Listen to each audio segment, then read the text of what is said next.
Today, we are going to make some grass. No, I'm not in Colorado, so it's not going to be that kind of grass. It's our techniques that are so simple and sensible, your mowers will practically build themselves.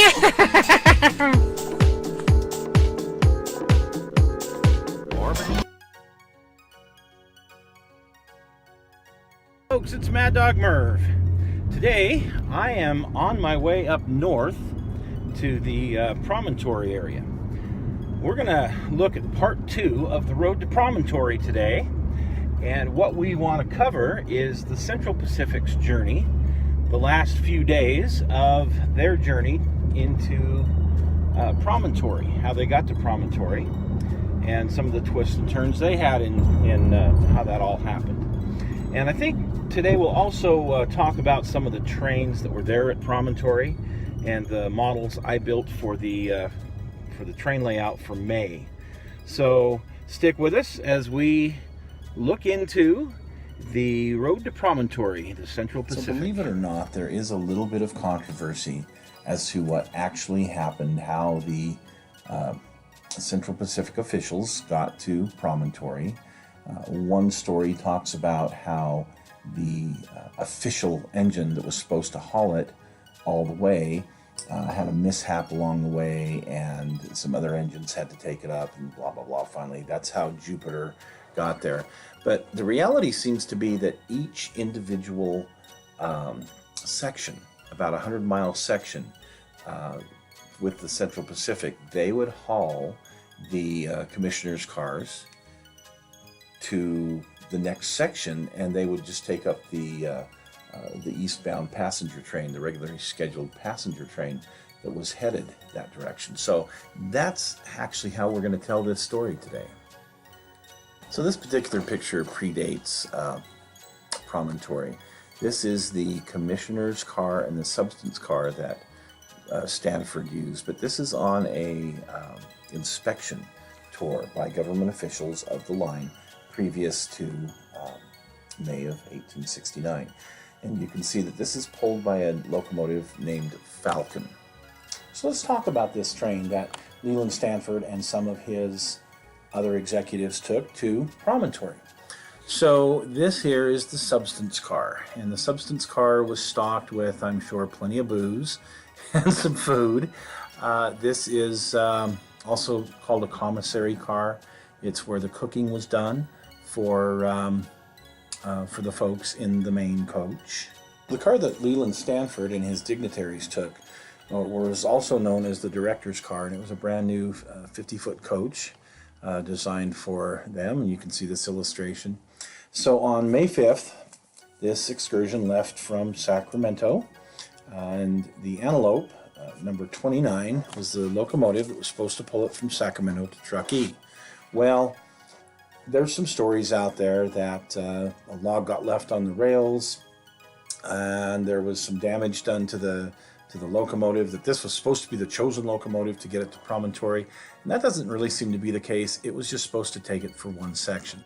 So whether it was actually damaged or not is part of the controversy, but regardless, at Truckee, the Antelope gave up the train and turned it over to another engine, which is apparently lost to history at this point. I don't have that information, that carried the train from Truckee to Wadsworth.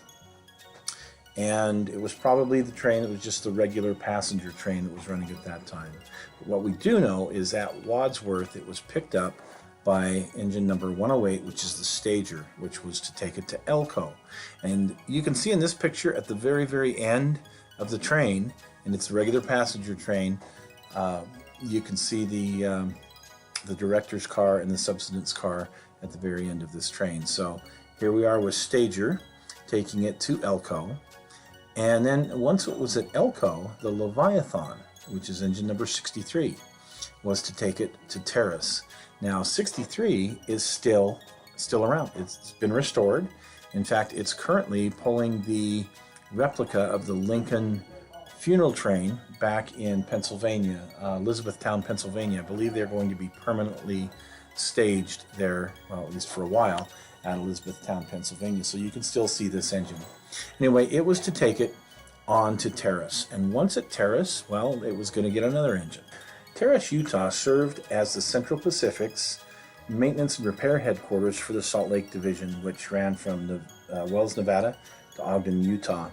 The facilities there included a 16-stall roundhouse, a machine shop, coal sheds, water tank, and an 8-track switch yard. And you can see in these pictures, it was actually quite the substantial little place. So one of the investigations I've done is looking around the old area, and you can see the part of the roundhouse, the round table, I should say here, the turntable, and some of the areas for the roundhouse. Anyway, this picture was taken at Terrace, and here you have the roundhouse. This engine is supposedly the Gold Run, which was very similar to some of the other engines that we will be talking about today, and was one of the ready engines there at Terrace. I believe when you look out over this desolate plain, imagining this magnificent structure with these steam engines there at one time, but yep, sure enough, they were there. Anyway, here is a sign that talks a little bit about Terrace and how at one time, well, it was the population center of this area with close to 1,000 people at one point in time, including a little schoolhouse, and well, it was the division point, like we said, for the maintenance in the shops. And this sign here is for the cemetery, and you can see the main line as it spurs off here. There's still some ties, but in the background there is the cemetery. And I think, wow, what a lonely place to be buried out in the middle of nowhere, Box Elder County, where the weather changes quite frequently. Anyway, this particular picture is a great picture looking down the main line at Terrace.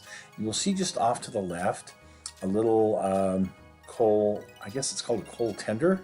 I don't really know the official name of it, but I asked somebody, I said, back then you didn't have coal towers as of yet. The coal shed is kind of to the left. You can see that big building, the coal shed, where all the coal was kept. So for those coal burning engines, but mostly for coal for everything else that was there on site, how they would get it was, well, they would take it out of the cars with this bucket, this little tender. Anyway, here is the Jupiter.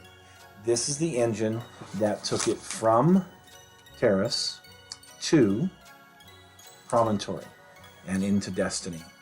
You can see in this photo an engine that's very similar to Jupiter, but other engines of the Central Pacific that are moving some water cars. You wonder how they get water from point to point. And back then, these steam engines, of course, well, about every 10 miles, they had to be replenished with some water. So here's a great picture of the top of some water cars.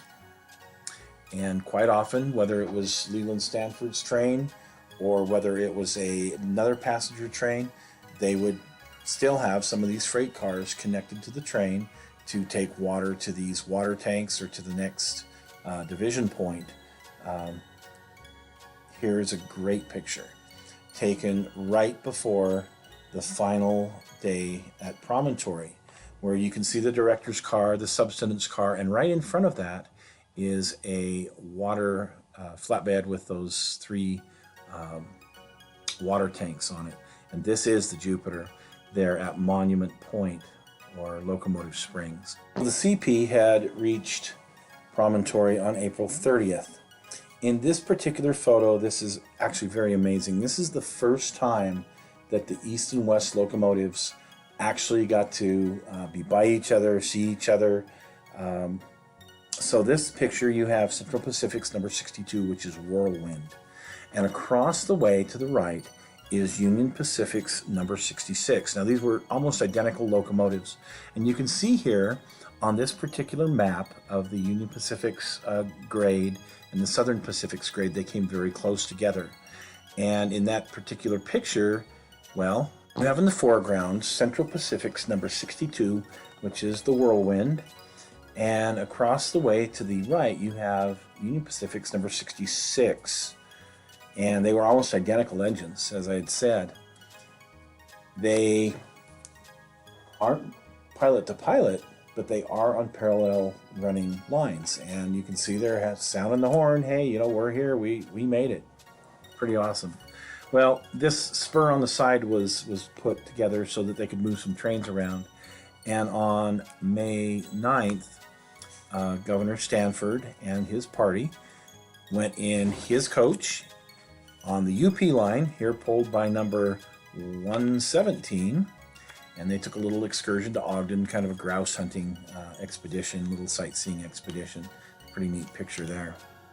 Well, as we talked about last week, Dr. Rant and company were, they were waylaid, and they were unable to get to Promontory until the 10th. And here we are, pilot to pilot, ready for the ceremony on May 10th of 1869.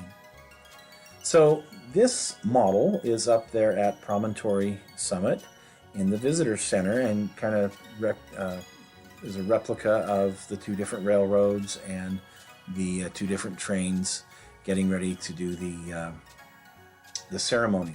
So I wanted to do something like this for my train layout for May.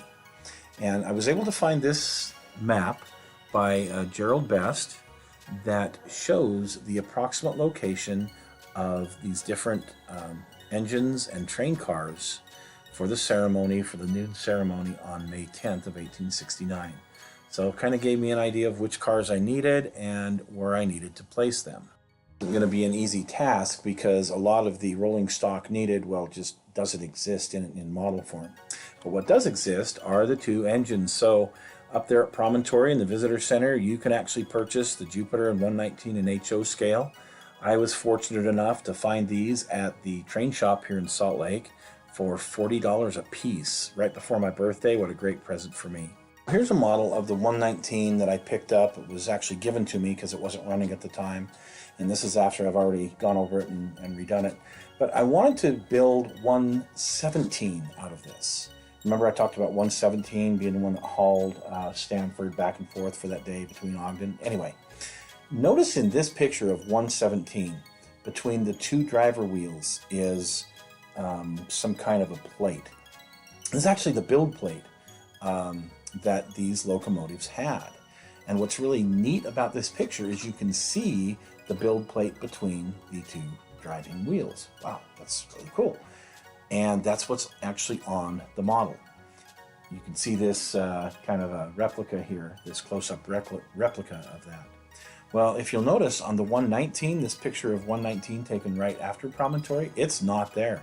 It is not on the 119. It had been removed. That's great. The replica I have of 117 is going to be pretty much correct, but I'm going to have to take that off of 119 to make it more correct.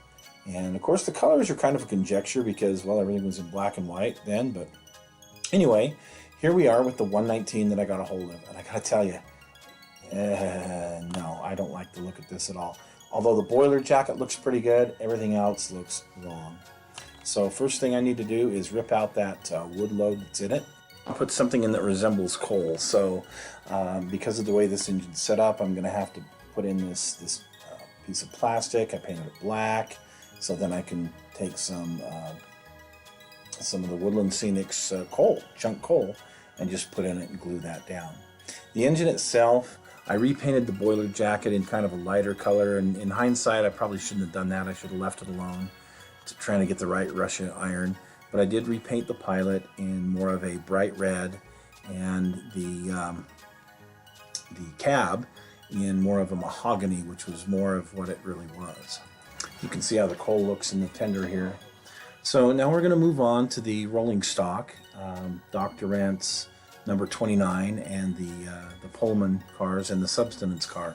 So first thing with the sustenance car, I took an old Baltimore and Ohio 36-foot Overton car, and you can see here that I've used some sheet styrene and building up the roof and making new sides, proper windows that were on this particular sustenance car. And here I am working on the roof, painting the ends with kind of a wood color and the bottom with kind of a wood color, even though you're not going to see the bottom, but hey, I'm going to know it's there. So painting the frame rails and whatnot, and and getting the truss rods in and everything. Here's the finished product of how that looks. So you can see in this picture, here is the finished product, at least for this year, of what I'm doing for the Union Pacific train. The commissary car. I've got some baggage car in there that doesn't belong, but anyway, I've got Dr. Rent's car, which is the wrong color, and then a Pullman sleeper. So at least I've got that for this year. So here's the replica Jupiter that is up there at Promontory. Let's look now at the Central Pacific and what I've done for them. And I got to tell you, the Russia iron jacket on this I think looks really good.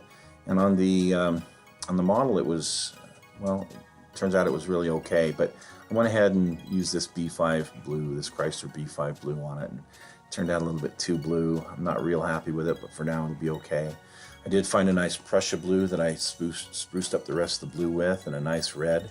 So, you know, hey, it's okay. It'll work for this year, and next year we'll see if we can be a little more accurate. As far as the commissioner's car goes, there is a company out there called Bonanza Models. You can get a hold of them through Shapeways, and for $100 they do have a very nice looking replica of that car. However, well, I didn't have that kind of money, so I just took and repainted an old Union Pacific 50-footer that I had, and well, this is how it turned out. The sustenance car, I just used a Roundhouse brand 36-foot Overton baggage car, and again I painted them up with these kind of colors that they think it might have been, with kind of a light brown top, and well, there you go. Well, that was a fun little trip. Kind of interesting, the history of how those two particular engines wound up there and became famous. Some of the other engines that fell into obscurity, but what a neat place. It's so peaceful up there, and if you get an opportunity to go, I highly recommend it. I have traveled most of that grade in the Mustang before. I've also traveled it in some other vehicles. I do recommend four-wheel drive. It is much better in a four-wheel drive. But there again, one time when we were up there on an excursion, a friend of mine got a big old spike in one of his tires. Usually around late April, first part of May, the BLM will go out there with a road grader, and they will go over the dirt road and get it ready for people that are traveling on it during the summer months. And of course that will kick up a few spikes. And this one time, well, a friend Mark picked one up in his Jeep. It's kind of funny because we hear the air hissing, we stop, and he looks at it and he pulls it out. I'm like, what are you doing? That's a perfect plug. We could have made it further. It was a good thing we had another vehicle, and that other vehicle just happened to have a tire that would, or a rim that would fit his Jeep. So anyway, I digress. If you like what you see, if you like what we're putting out here, please subscribe and like. You'll get your notifications when I upload things, and well, it'll make you really cool. So thanks for joining us, folks.